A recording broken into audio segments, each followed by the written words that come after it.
예, 정경 청장님. 네, 아스트라제네카 백신에 문제가 있다고 얘기하면 가짜 뉴스로 처벌받습니까? 그렇지 않습니다. 나는 화이자 백신을 맞고 싶다라고 하면 맞을 수 있습니까? 현재 그렇지는 않습니다. 질병청이 혹시 이런 백신 문제에 대한 뭐 국회의원들이나 또는 뭐 일반인들의 언론의 보도에 대해서 입을 틀어 막으려고 한 적이 있나요? 그런 일은 없습니다. 자, 논란이 되는 건 이런 것 같습니다. 어떤 백신이든지 간에 임상 단계를 거치면서 안전성 시험을 맨 먼저 하게 돼 있죠? 일상 단계에서. 네, 안전성, 유효성 평가를 해야만 허가를 받습니다. 예, 이게 지금 접종하고 있는 거의 모든 백신들은 안전성에 대해서는 이미 다 공인이 된 거죠. 이게 다만 유효성, 몇 프로나 예방 효과가 더 크냐, 변이 바이러스에 대한 적응 정도 어떠냐에 대한 차이가 좀 있는 거죠. 네, 백신별로 뭐 바이러스에 대한 뭐 효과나 효능에 대한 부분은 차이가 보고되고 있습니다. 그 영국이 비교적 그 두 백신, 그러니까 화이자 백신을 먼저 접종에 들어가고 그 다음에 아스트라제네카 백신을 접종했는데 백신 접종 건 상당히 많더라고요. 화이자가 830만 건, 아스트라가 690만 건인데 이 두 백신의 접종 후에 이상 사례 보고가 어느 특정 백신에 특별히 높게 나타나나요?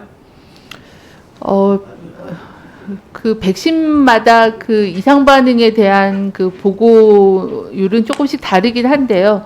어떤 백신이 더 뚜렷이 더 많다 이런 보고는 없는 걸로 알고 있습니다. 제가 3월 초 영국의 보도 자료를 보니까 중증 반응에서 아스트라가 105건, 화이자가 168건 이렇게 나옵니다. 그래서 부작용 사례는 아스트라제네카가 조금 더 높게 나타나요. 그래서 영국 보건당국은 이게 그런 백신 간의 특별한 차이를 의미하는 건 아니다라고 했고 지금까지 신고된 사망 건수도 백신 접종과의 연관은 없는 걸로 보인다라고 얘기하고 있죠. 네, 그렇습니다. 아스트라제네카는 1차 접종할 때 좀 이상 반응이 많이 나타나고 화이자 백신은 2차 접종할 때 이상 반응이 좀 많이 나타나는 걸로 보고하고 있습니다. 예. 자, 백신은 누가 먼저 맞아야 됩니까? 고위험군과 필요한 사람이 먼저 맞는 게 맞죠? 네, 고위험군부터 우선 접종하고 있습니다. 예.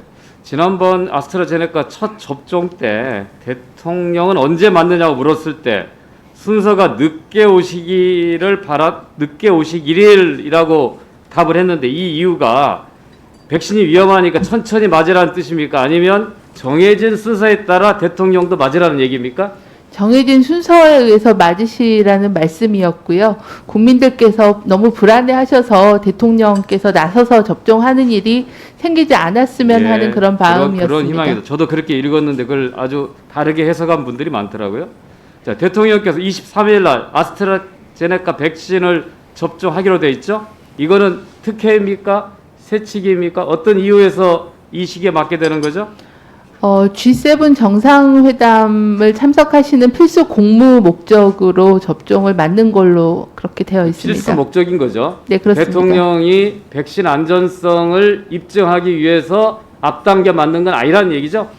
네, 그렇습니다. 예, 그 얘기는 불필요한 백신 논란을 더 이상 벌이는 것이 도움이 안 된다는 얘기지 않습니까?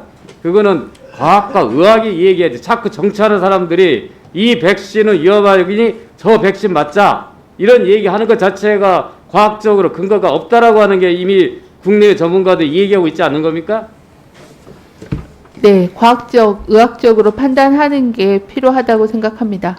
예, 뭐 여러 가지 뭐 정치적인 이유 때문에 이런 얘기가 나돌겠지만 우리 질병청은 전문가들이 모인 집단으로서 국민들한테 좀 충분히 설명해서 불필요한 논란이 거듭되지 않도록 해주시기 바랍니다.